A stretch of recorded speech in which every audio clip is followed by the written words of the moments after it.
love, and he wrote about basically everything that his gentleman touched upon.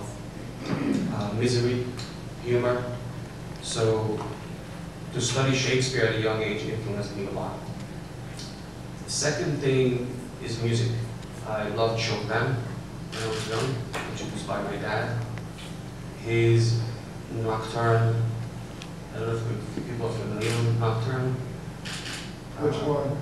You didn't ask if people are familiar with Chopin. So I mean, he's not the only one. Yeah, E-flat. Nocturne E-flat is one, and then obviously Rachmaninoff is another guy. People should really study how he played piano. He's the best pianist ever. It's very intense. There's could be some debate. Right. He was great. Yeah. His hands were so big, he ran twice around the thing and keep them warm in a little muffled thing. Right, right. So these are two guys that really influenced me for music, and to translate the literary format after you write it into the visual format, to me, is one of the most beautiful. I can't even express it. When I see stuff after I've written it come to life on the screen, no matter how small it is, it's like I'm flying. I can't really describe it. Like magic? It's like magic. The process, I guess, started when I was young and I lived in Africa, in the west coast of Africa, and I saw extremes. So extremes attracts me. There was no in between. There was extreme poverty and there was extreme wealth. There was no in between. Is that why you came to Detroit? No. There was extreme beauty. I can't tell you guys how beautiful the west coast of Africa is. And there was extreme ugliness because of revolutions and politics and people killing each other because of religion and all that nonsense. So I saw it all. And that to me made me question life growing up. With all of that together, my family owned a chain of video stores. So, and a movie theater. And I watched a movie called Out of Africa. I don't know if people are familiar with this movie. When I was young watching this movie, there was one particular scene, and that's the reason I became a filmmaker, where Meryl Streep and Robert Redford get into a yellow plane and they fly off into the African terrain, basically. And there's nothing but the music of John Barry. If you guys don't know John Barry, you guys should not be filmmakers. He plays one of the most fantastic music composition for film to this day ever in that maybe 10-minute scene. Give us some names of the films that you might know that he wrote. I mean, he Most of the James Bond stuff. Dances with Wolves. Dances with Wolves. Midnight Cowboy. Yes, Midnight Cowboy. I mean, people who want to be in film. IMDb. People who want to be in film must IMDb John Barry, just to understand how deep and intense this human being is. So watching that scene on the big screen in the movie theater all alone with my dad, I go to my dad and I go, wow, and I'm living in Africa. I said, Africa does not look like this, and does not sound like this. He said, yeah, I know. This is the beauty of film. And that's how I got the drug. It was like a drug, seriously. Since that moment in my life, I aspired to become a filmmaker. And So, yeah. resources here, like you said, it's multifaceted. But you can kind of, you can kind of distill it in many ways. Beauty, like Shakespeare. Ugliness, magical beauty, but contrast. Contrast, extremes, right? Betrayal, honor, humor. I love humor. So I bring all of those things in my life because that's what life is about. Even in funerals. When I go to funerals and my brother's there, I leave because he just has to look at me and I just start to crack and I have to leave. So humor in the most extreme of circumstances influences me a lot. So I love the aspect of extremes and I like to bring it into scripts and film. Your father taking you to films and stuff? Absolutely. And I watched all sorts of movies, Chinese movies, Indian movies, Egyptian movies, Italian movies, American movies, French movies, British movies, and all of these movies have different types of sense of humor. When it's about horror, it's different. When it's about action, it's different.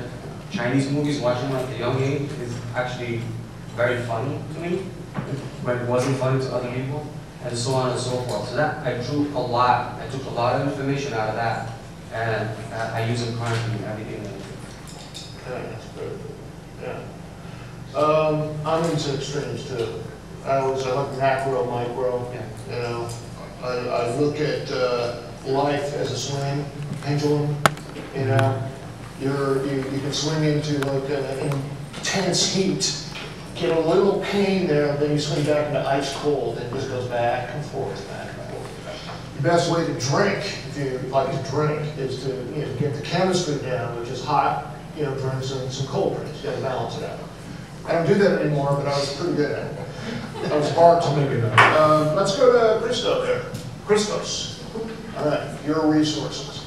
Well, I think being just like most of us, we like the visual arts and images and capturing images, or seeing images that inspire us, or maybe make us think of certain things. To me, I always loved photography, which I'm sure many people grew up doing. And then taking those 24 frames and making a second out of it, then making it longer, and taking that one little frame and maybe saying, you know what, I could tell a story out of this little frame. But it went deeper, it went even before that, into painting and studying great artists. And then seeing I'm Greek, and growing up and seeing from storytelling of thousands of years ago, before 300 was popular, and hearing about the Battle of Thermopylae and the Spartans, where my grandparents were from in that area, and learning about the tragic plays, the comedies, the different things. So hearing, as you're talking about moderation, that the Greeks came up with moderation. That's right. The philosophers came up with moderation, and to see that you can have great stories on single images, looking at at a Caravaggio painting. You can tell a whole story by looking at the lighting or what he's focusing on. I always love going to museums and just walking around and thinking, creating little stories inside that one single canvas. It became interesting. You could say, what were these people thinking? What were they doing? And creating a story in your brain about it. And then, talking about Matthew Barney, I mean, you've got such different extreme artists, and I'm very fortunate to work with Matthew Barney, who's a crazy genius. A visual artist. I got to work with him when he was in town and shoot some of this project and produce some of this project. And it was massive. It was, 15 cameras capturing a all-day, 200-person audience watching this almost passion play happen. And you grab creativity from so many different places. And for me, it's about lighting and capturing and creating that, four corners and trying to make something out of it. So history, your ancestry is a resource. It also sounds to me like obviously great art, painting, and but there's something about you and we got to figure out where that came from. That it's not analyzing, but it's looking at it in a deeper way. It's like an awareness. Where did that come from when you would look at a painting and see the story? I mean, some people go to a museum, walk by and say, hey, nice painting. Well, I guess it's, when you're a kid, for me, I think it was my grandfather who would tell us these stories. His name was Agamemnon, so you can't get much more, historic and just, grand of a powerful name. You like the Strauss Electric? Yeah, right. That's great. And you so, guys know Richard Strauss? Right, right. So the whole thing is that you would tell us a story and then you would paint it in your mind. Yeah. So then you would say, well, what do you do then after being a kid, listening to a story and creating your mind? You're like, all right, I want to go and try to either paint it in a piece of picture, or you know what, take it to the next step. My father got me a camera when I was 7 years old, and you try to tell it that way. And then, we had a little Bolex camera, so